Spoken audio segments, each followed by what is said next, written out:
Ngayon ay linggo, so pahinga ang person. Ikot-ikot lang kasi walang magawa.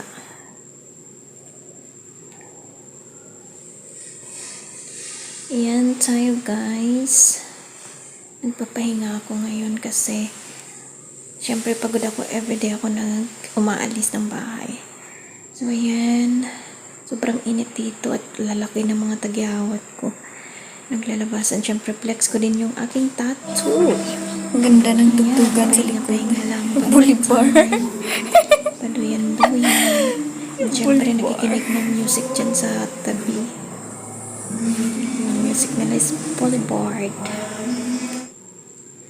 At syempre maglilinis tayo ng salamin.